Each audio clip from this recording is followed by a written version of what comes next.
Le diabète 2 est une maladie sournoise dont les premiers symptômes visibles n'apparaissent qu'au bout d'une dizaine d'années. Les moyens de prévention sont si faibles en Suisse qu'un diabétique sur 3 est malade sans le savoir. Un reportage d'Alain Orange et Ventura Samara. Afida Rizzo a appris toute jeune qu'elle avait une tendance au diabète.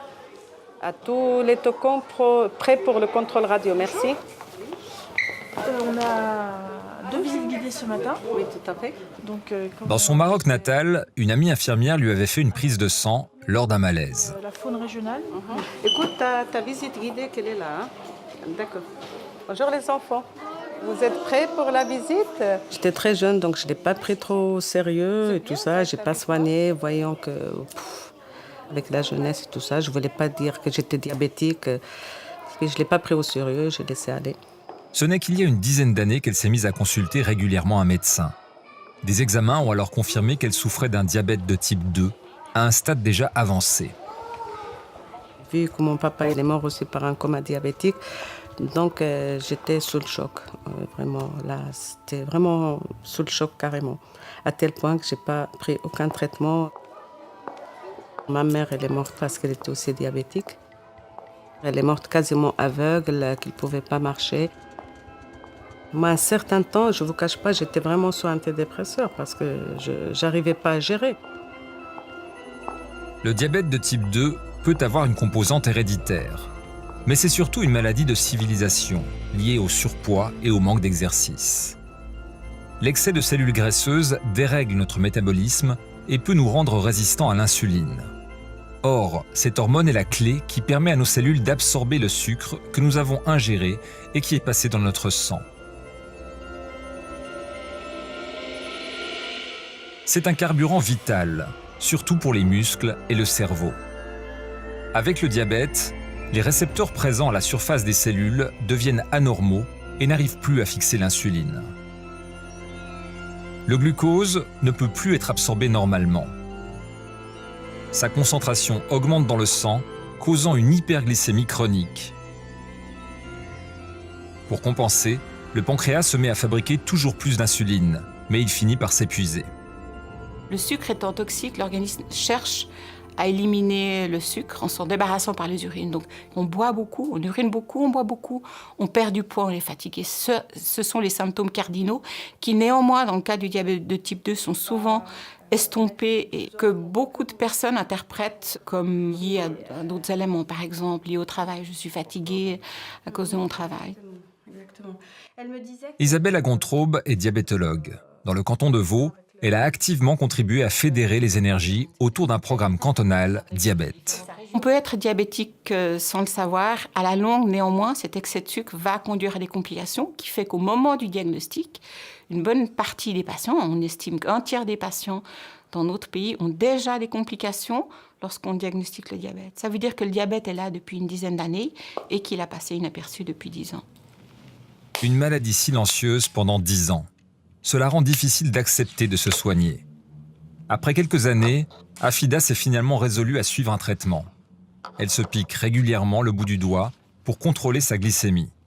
Ce jour-là, elle est un peu haute, plus de 8 millimoles par litre, alors qu'un taux idéal se situe à jeun entre 4 et 6. Pour l'abaisser, elle prend des médicaments. Elle combat aussi un cholestérol trop élevé, un facteur de risque supplémentaire pour ses artères. En tout, une dizaine de pilules à avaler chaque jour à heure fixe. Un traitement qui ne suffira peut-être bientôt plus.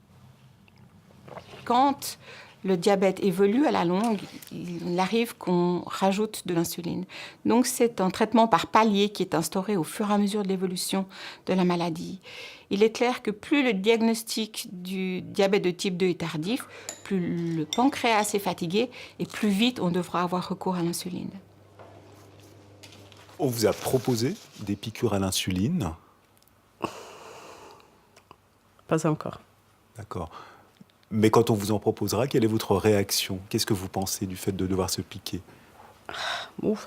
Moi, j'aimerais bien éviter ça, mais si je dois passer par là, je vais passer par là. Difficile, même pour un diabétique, de résister au plaisir de la table. Mais il doit modérer sa consommation de sucre et de graisse. C'est le traitement de base. Bon, je me réjouis de goûter tout ça. C'est de l'horlogerie culinaire. Ah, Maurice. Merci beaucoup, Cyril. Je fais juste un petit contrôle. Bon appétit. Merci bien. Maurice Pernoud nous a donné rendez-vous dans un restaurant gastronomique. Ce cadre commercial bon vivant est passé à l'insuline depuis 10 ans déjà. Il doit se faire une injection avant chaque repas. Quand vous êtes avec des clients, vous vous piquez à table?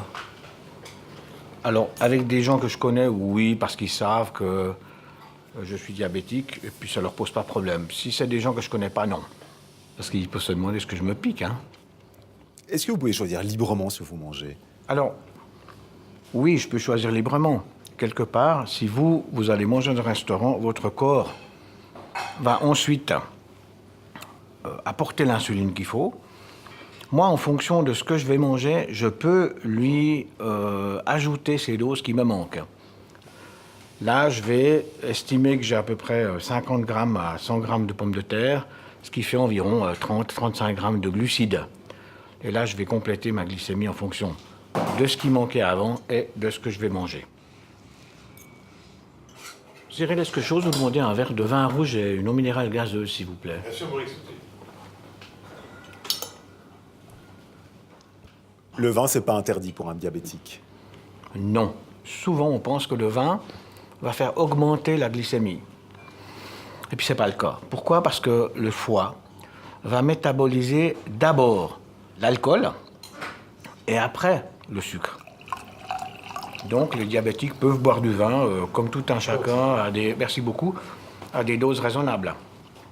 Et je peux être un bon vivant avec du diabète. Un écart, c'est jamais grave. Ce qu'il ne faut pas faire, c'est faire des centaines d'écarts et ne pas en tenir compte. Parce que, la punition, le verdict, il est au bout. C'est la première cause de cécité dans le monde. On devient aveugle à cause du diabète. C'est aussi une cause d'insuffisance rénale qui nécessite souvent une mise sous dialyse. Ça augmente très fort le risque de maladies cardiovasculaires, infarctus, angine de poitrine, attaque cérébrale. Et puis finalement, c'est la première cause d'amputation dans les pays qui ne sont pas en guerre. Ma dégringolade, c'est les yeux, c'est les artères, c'est le poids que j'ai pris. Cholestérol, je serais restée peut-être avec le traitement du diabète et point final. Mais là, j'ai accumulé. Et ce que ça fait maintenant, je suis vraiment à des dizaines de médicaments par jour. Parmi les complications les plus redoutées, les troubles oculaires. Sabrina Tarquini doit se faire traiter régulièrement à l'hôpital Jules Gonin à Lausanne. Le diabète nous fait voir des fois troubles dès le matin, quand on a des hypos, des hyper. Un diabète mal équilibré, on voit pas souvent net, quoi. Je veux dire, chaque jour est différent. Sabrina est atteinte de rétinopathie diabétique. Les minuscules vaisseaux sanguins qui irriguent sa rétine s'encrassent et se bouchent, provoquant une prolifération anarchique de nouveaux vaisseaux. Il faut les cautériser au laser, au fur et à mesure de leur apparition. Les parois de ces vaisseaux sont très fragiles. Ils peuvent s'éclater facilement, ils peuvent saigner facilement. On peut avoir d'un coup une hémorragie vitréenne. On peut très souvent avoir aussi l'apparition des tissus fibrotiques. Et si on laisse sans traitement, ces tissus fibrotiques peut carrément décoller la rétine. Les lasers en eux-mêmes vous font perdre un petit peu la vision en périphérie. Je veux dire, c'est une perte de vision où on ne peut pas revenir en arrière. C'est un combat continu, si vous voulez, entre la maladie qui pousse d'un côté et nous qu'on essaie de contrôler de l'autre côté. La peur, c'est de devenir un jour aveugle. On veut souvent d'être arrivé à ce stade-là. Des fois, on se dit qu'on aurait dû plus faire attention au diabète avant pour pas arriver au laser. De plus en plus de jeunes deviennent diabétiques parce qu'ils n'arrivent plus à se nourrir sainement. La production mondiale de sucre a presque triplé depuis les années 60 et 80% des produits transformés par l'industrie alimentaire contiennent du sucre ajouté. Nathalie Farpour-Lambert préside l'Association européenne pour l'étude de l'obésité. Elle dirige aux hôpitaux universitaires de Genève un programme pour les patients souffrant gravement de surpoids. J'ai l'impression parfois qu'on leur donne des cours de self-defense dans un environnement qui a été clairement décrit comme toxique par l'Organisation mondiale de la santé, parce qu'on dit aux gens mangez mieux, bougez plus, et le problème ça sera réglé, mais mangez mieux, comment manger mieux dans un environnement où on ne sait pas ce qu'on achète? Par exemple, une salade de carottes râpées, eh bien, si on n'a pas beaucoup de temps à midi, on veut s'organiser un petit lunch rapide. Et en réalité, on se retrouve quand même avec une salade qui contient des sucres ajoutés alors qu'on ne le penserait pas. Et puis, quand on prend un bol de céréales sucrées, eh bien, c'est quasiment l'équivalent d'un bol de sucre blanc. A-t-on le droit de vendre des produits aux gens sans qu'ils sachent ce qu'il y a dedans ou sans qu'ils arrivent vraiment à comprendre? 80% des coûts de la santé sont dus aux maladies chroniques, comme par exemple le diabète de type 2. Et puis, à un moment donné, on ne pourra plus payer.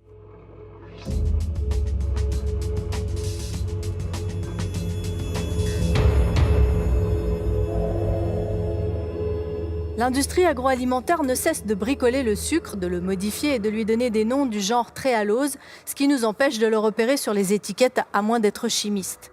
Il y a quelques semaines, un nouveau scandale nous a appris que l'industrie du sucre s'est comportée exactement comme l'industrie du tabac, en achetant des chercheurs, en influençant des études cliniques pour mettre en avant les effets du gras et détourner l'attention du sucre.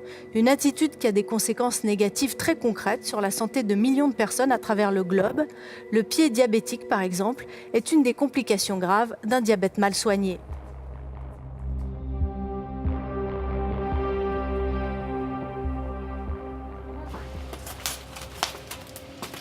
Luc-Éric Revillot a découvert son diabète il y a 25 ans, en se brûlant gravement les pieds sur une plage au soleil.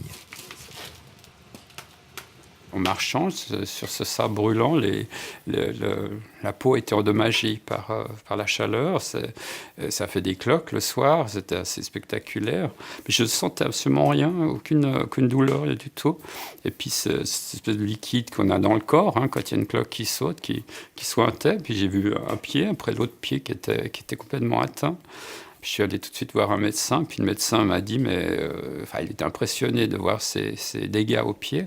Et il m'a dit que c'était typique d'un diabète avancé. Alors, on a mesuré la glycémie. L'infirmière revient avec une drôle de mine. Elle me dit, vous avez 24 de glycémie. Je n'ai aucune idée à quoi ça correspondait. C'est plus de 4 fois la dose d'un taux de sucre dans le sang. Il souffre d'un pied diabétique. L'excès de sucre dans son sang a fini par attaquer les gaines de ses nerfs dans le bas des jambes, causant une neuropathie. Ceci peut faire dysfonctionner les nerfs et faire que certaines fonctions se perdent. Et la première à se perdre, c'est les fibres fines de la sensibilité sensitive. Donc la protection contre la douleur qui nous alerte quand nous faisons une blessure, nous avons mal et nous pouvons réagir.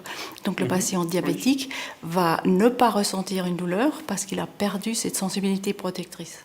Donc là, monsieur ne sent pas. 3 fois sur 4. L'insensibilité des nerfs superficiels sont montés quasiment jusqu'au genou. Il y a quelque temps en arrière, je m'étais appuyé contre un tuyau qui était surchauffé avec le mollet sans m'en apercevoir. Et la peau est restée collée sur le tuyau. C'était impressionnant de voir ça. Il y a même l'odeur de la peau, mais je ne sentais rien.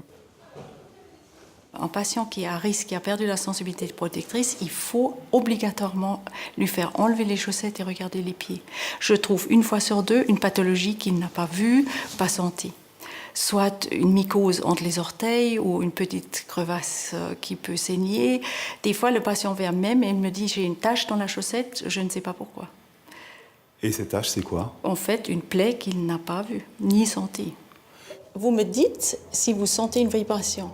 Pour évaluer les risques, il faut tester régulièrement la sensibilité des pieds. Un geste à la portée de tous les généralistes. Par exemple, avec ce petit instrument qui ne coûte qu'une dizaine de francs. Si le patient ne sent pas cette vibration, il a perdu la sensibilité protectrice. Et ça, chaque médecin généraliste devrait le faire à ses patients diabétiques? Ça serait d'une énorme utilité, c'est-à-dire chaque patient qui a plus que 50 ans ou un patient diabétique devrait annuellement être examiné. Je trouve que c'est mieux qu'avant. Les patients à risque, eux, devraient se faire contrôler tous les mois. Il faut aussi inspecter et soigner ses pieds chaque jour à la maison. Ça me fait pas mal. Je vais passer à la pommade. Oui. Alors, ce soir, j'aimerais bien que tu mettes ça aujourd'hui là. C'est ce que fait Jacqueline Métro avec l'aide de son mari. Et ça fait du bien. Monsieur, vous êtes un peu son ange gardien. Oh, alors oui. Ange gardien, je ne sais pas, mais... Si. C'est le meilleur des anges gardiens. Oui, bon, ben voilà. Il râle jamais. Si on laisse aller, ça peut avoir des conséquences difficiles pour la suite. Une petite chose peut devenir importante si on ne s'occupe pas de ce qu'il faut au bon moment. Autre complication de plus en plus fréquente chez les diabétiques, l'artériopathie. Ceux-là, pour le moment, ils me font moins mal. Les artères de la jambe et du pied se bouchent. C'est ce que Jacqueline Métro a vécu à la fin de l'an dernier. Ça devait être, je pense, 3 heures du matin. J'ai été réveillée par une douleur dans la jambe, au milieu de la jambe. Pas du tout comme des crampes, mais comme si on broyait la jambe. Et ça a duré à peu près 3 minutes. Et tout d'un coup, ça a cessé. Et à partir du lendemain, mes doigts de pied ont commencé à me faire très mal. Et j'ai vu que ça changeait. En un seul week-end, son pied mal irrigué développe un ulcère semblable à celui-ci. Pour rétablir la circulation, on lui pose plusieurs stents, de minuscules ressorts métalliques, qui permettent de maintenir l'artère ouverte, comme en chirurgie cardiaque. Si on donne des antibiotiques ou des analgésiques, mais il n'y a pas de circulation, elles ne vont pas arriver à l'endroit où il faut. L'important, c'est de réouvrir le vaisseau qui perfuse l'ulcère, parce qu'il faut amener du sang à l'ulcère. C'est ça qui lui donnera une chance de guérir. Les stents les plus petits ont un diamètre de 2 mm. On arrive à les introduire jusqu'au niveau du mollet. Plus bas, on utilise de minuscules ballonnets qui peuvent descendre jusqu'aux artères du pied pour éliminer les dépôts. Chez un patient sur 5, les stents s'obstruent après quelques mois et il faut une nouvelle intervention pour les déboucher. Ça, c'est ce qu'on a enlevé. C'est des petits morceaux de cicatrices qui étaient en train de boucher le stent. Pratiqué suffisamment tôt, ce type d'intervention permet de sauver le pied infecté 9 fois sur 10. Ce n'est hélas pas le cas pour Madame Métro. On va couper, je pense, 1 ou 2 phalanges. Parce que le médecin m'a dit qu'il vaut mieux couper un bout, enlever un doigt de pied, qu'enlever un pied. Et puis maintenant, j'en suis presque au 6e mois, j'en ai marre. Je vois que ça ne guérit pas, donc j'ai plus qu'une envie, c'est qu'on me le coupe. On sait qu'une amputation au niveau d'un orteil, en termes de qualité de vie et qualité de marche, ne change pas beaucoup pour le patient. Par contre, les amputations au niveau de la jambe, pour les personnes âgées, c'est plus difficile et c'est un gros traumatisme pour l'organisme. Les amputations majeures, comme on appelle, on sait qu'elles sont liées à une mortalité de 10 à 20% dans les premiers 2-3 mois. Voilà. Vous pouvez avoir 2 couleurs, cette couleur-là ou cette couleur-là. Une amputation représente toujours une épreuve difficile à surmonter. José Pereira était un quarantenaire mince et sportif. Il n'avait aucune raison de se croire diabétique. Compliqué à monter ou... C'est tout simple. Ce vendeur de meubles fait des milliers de pas tous les jours au travail. Il y a 5 ans, une plaie sous un pied a commencé à le faire boiter. Malgré la douleur, il a continué à travailler jusqu'à ce que des collègues le convainquent d'aller montrer son pied à un médecin. J'étais à la permanence, le monsieur il a vu ça, il dit c'est vraiment infecté. Écoutez, prenez ces médicaments là. J'ai pris les médicaments, j'avais un mal fou, Ça commençait à cet moment, ça commençait à saigner, il commençait à sortir du pus, jaune et tout. Pendant 4 jours, 5 jours, je n'arrivais plus à dormir. Une semaine plus tard, il est aux urgences de l'hôpital. Quand j'ai ouvert mes chaussures, le médecin m'a dit « Oh mon Dieu, comment vous avez tenu ?» Qu'est-ce qu'on voyait dans votre chaussure? Mon chaussure, quand j'ai enlevé, il avait tout de sang. Il était presque noir, les pieds, là, le doigt. Suite à diverses complications, José a finalement dû être amputé de tous les doigts du pied infecté. Ce n'est que juste avant la première amputation qu'on a diagnostiqué son diabète. Donc vous me dites qu'actuellement vous avez très mal là. Très mal ici. Si la première fois que vous êtes allé montrer votre pied dans une permanence, les choses avaient été mieux faites, oui. Vous n'auriez pas été amputé? Non, je n'aurais pas été amputé parce qu'il aurait pu réagir. Parce que s'il voit qu'il a une infection, un pied, il aurait dû faire signe tout de suite. Il y a quelque chose, il aurait dû avoir le diabète. Au cas où, faire tout de suite une prise de sang. Et qu'il n'a pas fait. Souvent, la dangerosité d'une lésion est peut-être pas reconnue dès le début. Donc, chaque lésion chez un patient diabétique, c'est une menace pour le pied. Donc, il faut la prendre au sérieux. Chaque minute compte et la révascularisation va sauver le pied. Une fois par mois, José doit se faire traiter par un podologue. La moindre zone de pression dans une chaussure peut provoquer un épaississement exagéré de la peau, ce qu'on appelle une hyperkératose. On découvre encore des diabètes à travers des patients qui arrivent chez nous pour un soin de pédicurie. Et sous une kératose, on va découvrir un ulcère, une plaie, des sortes d'ampoules profondes qui peuvent ensuite s'ouvrir et on arrive tout de suite à un ulcère. Ces techniques très pointues vont bien au-delà d'une pédicurie classique. Les points de pression sont visualisés grâce à une plateforme garnie de milliers de capteurs reliés à un écran. Les régions sensibles. Donc on sait que le soin soulage une partie des pressions, mais le reste, il faut qu'on améliore la semaine. Voilà. Les semelles moulées sur mesure permettent de positionner correctement le pied pour mieux répartir la pression et éviter les kératoses. José peut marcher normalement dans des chaussures de ville. Je peux me sentir comme tout le monde, un monsieur tout le monde. Et aujourd'hui, vous me voyez marchant, vous me voyez comme un monsieur tout le monde. Je ne veux pas qu'on se rende compte que moi je suis handicapé. José ne veut pas de chaussures orthopédiques, mais il doit veiller à porter des souliers assez larges, sans couture blessante. Il doit aussi éliminer tous les corps étrangers qui pourraient entamer ses pieds, devenus insensibles.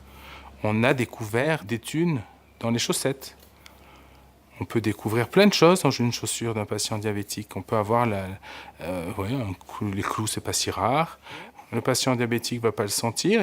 Et s'il n'a pas été éduqué, s'il n'y a pas de temps en temps le podologue ou son médecin de ville attentif ou qui lui disent « Est-ce que vous avez contrôlé dans vos chaussures? Est-ce que vous avez fait le nécessaire? Est-ce que vous avez pensé à mettre votre main au fond de la chaussure avant de remettre votre pied dedans ?» Si tout ça n'est pas fait, si ce n'est pas rappelé régulièrement, ben voilà, on arrive à des choses absolument excessives. Les soins du podologue sont essentiels. Pourtant, de nombreux patients y renoncent, car ils ne sont toujours pas remboursés par l'assurance maladie de base.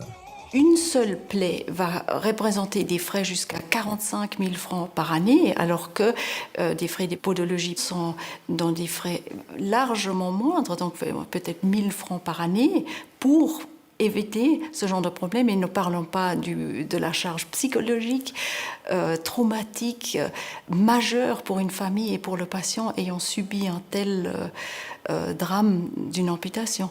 Et le patient, une fois amputé, va donc avoir un risque énorme de récidive. Et tout ceci pourrait être évité par des moyens simples, faciles, et par un œil attentif par son médecin de famille et un patient averti. C'est choquant, mais en Suisse, on ampute proportionnellement plus de diabétiques que dans un pays comme l'Inde. Là-bas, le pied est moins tabou, on le lave, pour les rituels religieux, on le soigne. En 2013, la motion d'un député jurassien demandant le remboursement des soins de podologie par l'assurance de base a été adoptée par le Parlement, mais elle n'est toujours pas appliquée. C'est grave, car s'il n'est pas soigné, le diabète de type 2 finit par devenir aussi contraignant que celui de type 1, qui lui est une maladie auto-immune. Aujourd'hui, nous sommes le mardi 3 janvier. Oggi è martedì 3 gennaio. La semaine. La settimana. Nathalie Peruzzi est diabétique de type 1 depuis l'adolescence. Cela fait plus de 30 ans que son pancréas ne produit plus d'insuline. Tard. Tardi. Contrairement au type 2, le diabète de type 1 est une maladie auto-immune qui peut apparaître dès l'enfance. Elle s'attaque directement aux cellules du pancréas chargées de fabriquer l'insuline et les détruit rapidement. le malade devient très vite insulinodépendant. Il a besoin plusieurs fois par jour d'un apport extérieur d'insuline. Pour mieux stabiliser son diabète au moment d'avoir un enfant, Nathalie a commencé à porter une pompe à insuline, un dispositif technologique complexe. Il faut tout d'abord implanter sous la peau une aiguille qu'elle doit changer tous les 6 jours. À travers l'aiguille, un capteur de glycémie analyse en continu son taux de sucre dans le sang.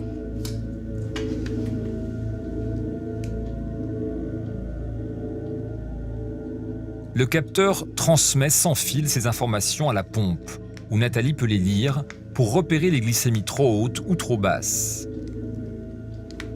La pompe est reliée à un cathéter qui injecte régulièrement des doses prédéterminées d'insuline sous la peau.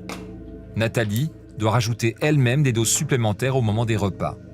Ce modèle dernier cri est capable d'anticiper une hypoglycémie, une baisse brutale du taux de sucre dans son sang. La pompe arrête alors automatiquement d'injecter de l'insuline et la glycémie se stabilise naturellement.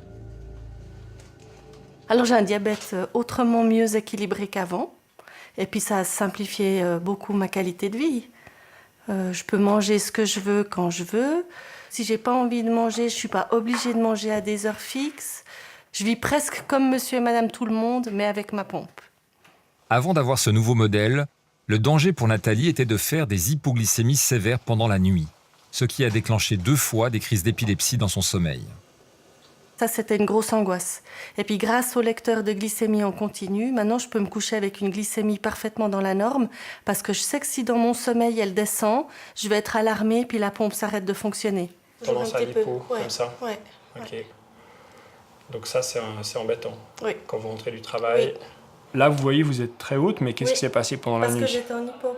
Voilà. Hein? J'ai trop sucré. Auparavant, par peur de l'épilepsie, elle se couchait avec trop de sucre dans le sang. Toutes les 6 semaines, elle analyse avec son médecin les variations de sa glycémie, enregistrées par la pompe. Il faut éviter que la courbe sorte des limites admises. L'hypoglycémie a des conséquences sévères. Ça devient particulièrement inconfortable, parce qu'en fait, le cerveau manque de sucre. Et du coup, il va déclencher des messages, des signaux d'alarme, qui sont de la transpiration, des palpitations, donc le cœur qui s'accélère, une perte de connaissance, et puis en fait, une forme de souffrance en fait, du cerveau. C'est cette souffrance en hypoglycémie extrême qui peut déclencher des crises d'épilepsie, comme chez Nathalie. La répétition de ces épisodes est une source d'angoisse importante. Pour fonctionner correctement, la pompe doit être recalibrée toutes les 12 heures. Nathalie se pique le bout du doigt pour calculer son taux de sucre dans une goutte de sang, ce qu'on appelle la glycémie capillaire. Cette valeur de référence est transmise à la pompe pour ajuster ses paramètres. Malgré toutes ces précautions, le système n'est pas à l'abri d'un bug.